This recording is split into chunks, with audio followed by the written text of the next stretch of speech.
안녕하세요. 읽어볼래 블레입니다. 오늘은 동물도 행복할 권리가 있을까? 개미의 권리를 존중하라. 올라 볼다인스카 푸어친스카가 글과 그림을 그리고 김영화가 옮긴 동물도 행복할 권리가 있을까입니다. 여러분들과 처음 읽는 동화책은 아닌데요. 약간 이제 동화책 스타일은 처음 같이 읽는 것 같아요. 한번 열어서 말씀드릴게요.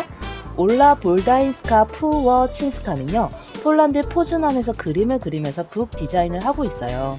지금까지 10권 이상의 책을 냈고요. 2009년에는 폴란드 도서출판협회가 주는 가장 아름다운 책이라는 상을 받기도 했어요.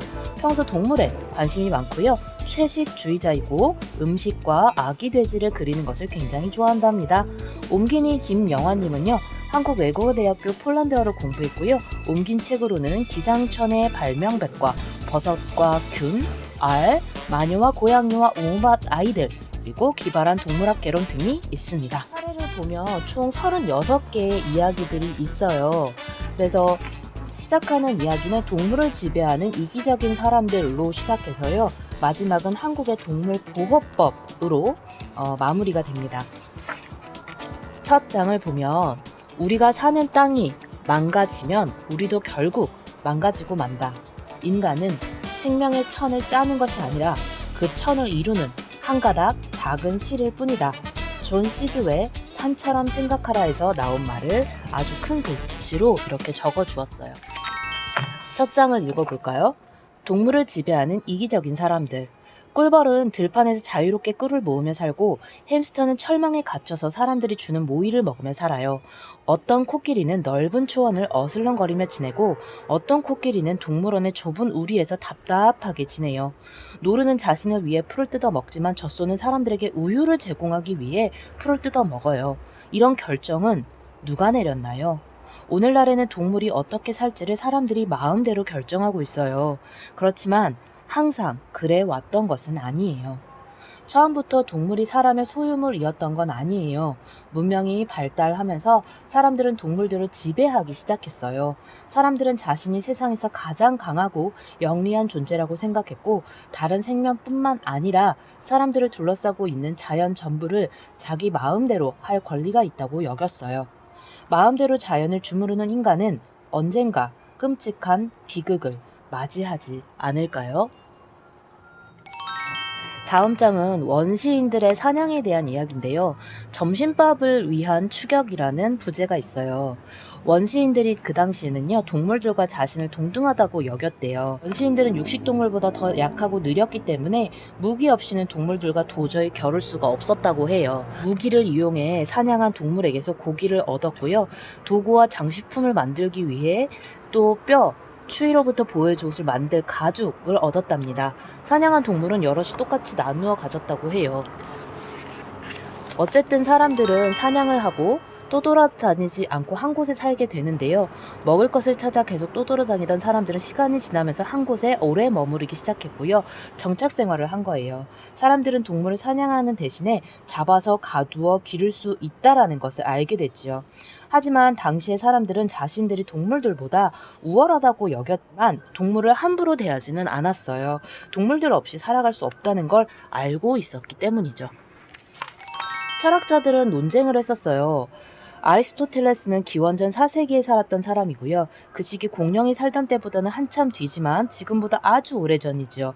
아리스토텔레스는 소크라테스, 플라톤과 함께 고대 그리스의 가장 위대한 철학자로 꼽히는 세 사람 중 한 명인데요. 채식주의자였던 피타고라스는 동물을 존중하고 보호해야 한다고 했어요.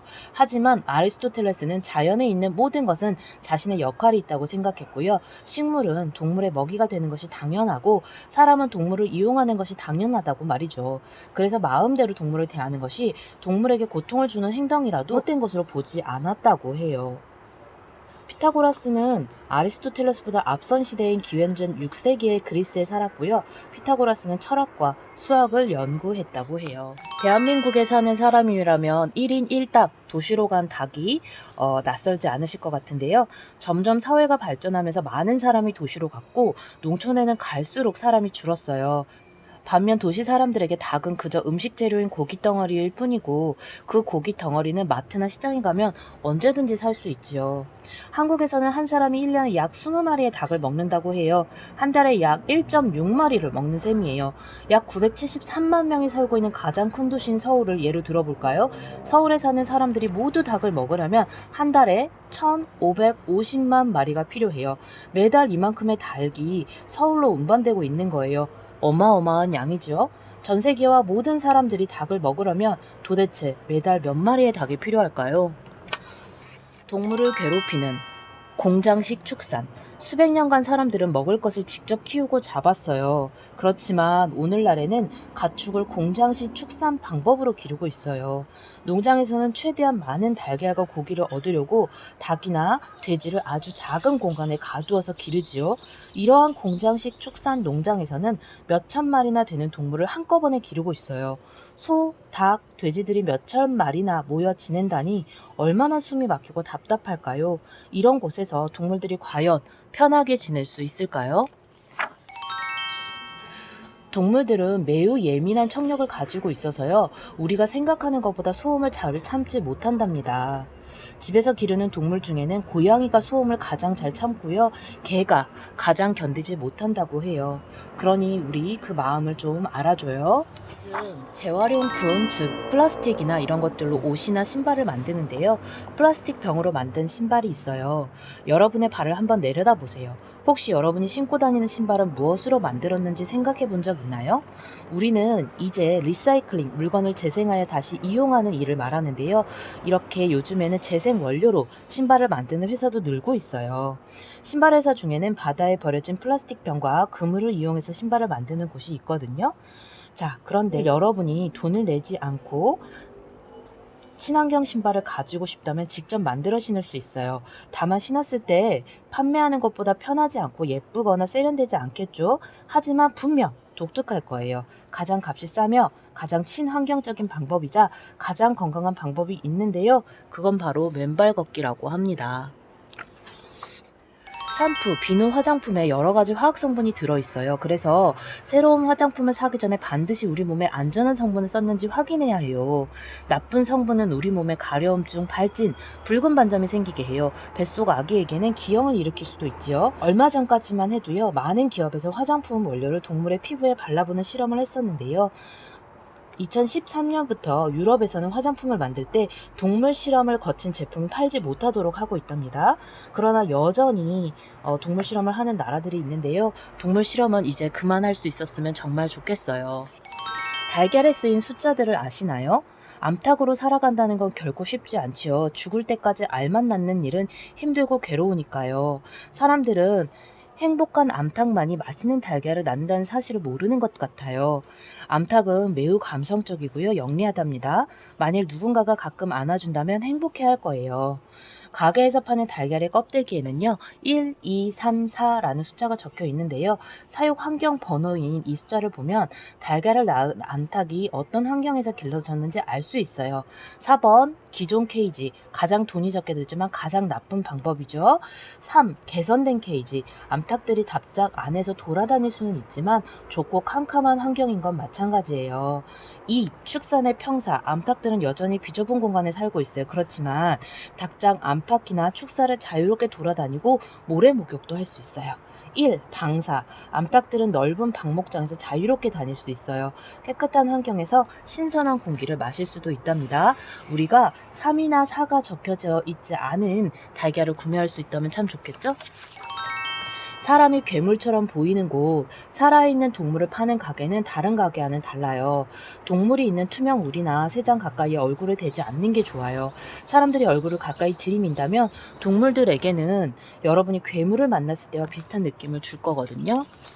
동물들도 감정 표현을 할 수 있다고 해요. 동물은 감정을 느낄 뿐만 아니라 감정을 표현하기도 한다는데요. 많은 학자가 동물의 행동을 연구해서 그 방법을 알아냈는데요. 고양이가 털을 바짝 바짝 세우거나 몸을 바짝 웅크리는 행동은 무서움을 뜻하고요. 그다지 사람과 가깝지 않은 달팽이도 더듬이를 숨김으로써 두려움이나 공포심을 나타낸다고 해요. 또한 학자들이 곤충도 통증을 느낄 수 있다는 걸 알아냈답니다. 모든 동물을 따뜻한 마음으로 대해야 한다는 걸 그러니까 우리 잊지 말아요. 야생은 바로 자유이죠. 야생동물은 사람에게 매여있지 않은 동물을 말해요. 이런 야생동물은 긴 발톱이나 날카로운 송곳니를 가지지 않아도 괜찮아요. 야생은 자유라는 뜻이니까요. 동물은 크게 두 종류로 나누지요. 하나는 사람에게 의지하지 않고 자유롭게 사는 야생동물이고요. 또 하나는 줄곧 사람의 보살핌을 받으며 길러지는 반려동물이에요. 안타깝게도 요즘에는 동물들이 점점 사람에게 의지하고 사는데요.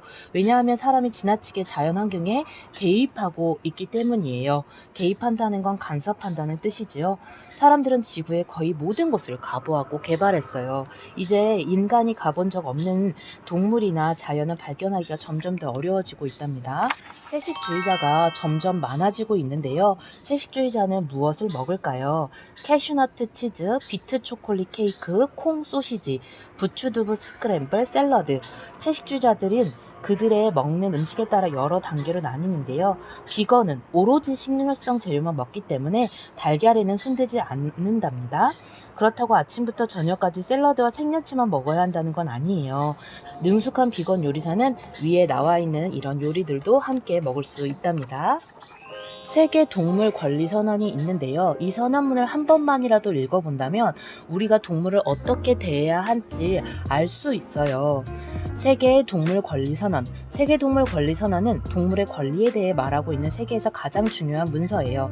1978년 10월 15일 프랑스 파리의 유네스코 본부에서 처음 선포되었고요. 이후 1989년 국제동물권리연맹에서 내용을 고친 뒤 사람들에게 공개했어요. 선언문에서는 동물과 사람을 똑같은 존재로 보고 있어요. 사람이 동물을 어떻게 대해야 하는지, 동물에게 해도 되는 것과 해서는 안 될 행동이 무엇인지 나와 있죠. 하지만 이 선언문은 동물에게도 권리가 있다는 것을 알려줄 뿐 따르라고 강요하거나 어긴다고 벌을 줄 수는 없어요. 모든 생명은 공통의 기원을 가지고 있으며 종의 진화 과정에서 다양하게 나뉘었다. 모든 생명체는 태어나면서부터 권리를 가지며 신경계를 가진 동물은 모두 특별한 권리를 가지고 있다. 생명체가 가진 권리에 대한 경멸 혹은 무지는 심각한 자연 파괴와 동물에 대한 범죄를 저지르게 한다. 인간이 다른 동물의 권리를 인정한다면 우리는 다양한 생명체와 공존할 수 있다. 인간이 동물을 존중하는 것은 인간이 다른 인간을 존중하는 것과 다르지 않다. 따라서 다음과 같이 선언한다. 제1조 모든 동물은 생태계에서 존재할 평등한 권리를 가지고 있다. 이러한 권리의 평등은 개체와 종의 차이를 가리지 않는다. 제2조 모든 동물의 삶은 존중받을 권리가 있다. 제3조 동물은 부당하게 취급받거나 잔인하게 학대당하지 않아야 한다. 어쩔 수 없이 동물을 죽여야 하는 경우라면 불안과 고통을 주지 말고 즉각적으로 죽여야 한다. 죽은 동물은 품위 있는 대우를 받아야 한다. 제4조 모든 야생동물은 자연환경에서 자유롭게 살고 번식할 권리가 있다. 야생동물의 자유를 빼앗는 것, 취미로 하는 사냥과 낚시 등 생존에 필요하지 않은 목적으로 야생동물을 이용하는 것은 동물의 기본 권리를 빼앗는 것이다. 제5조 인간에게 의존하는 동물은 생명을 유지하고 보호받을 권리를 갖는다. 동물은 어떠한 경우에도 인간에게서 버려지거나 부당하게 살해되지 않아야 한다. 동물을 이용하고 번식시킬 때에는 동물의 생리학과 종의 특성을 존중해야 한다. 전시, 공연, 영화 등의 동물을 이용할 경우 동물의 존엄성을 존중해야 하며 동물에 대한 어떤 폭력도 쓰면 안 된다. 제6조 육체적 또는 정신적 고통을 주는 동물 실험은 동물의 권리를 빼앗는 행위다.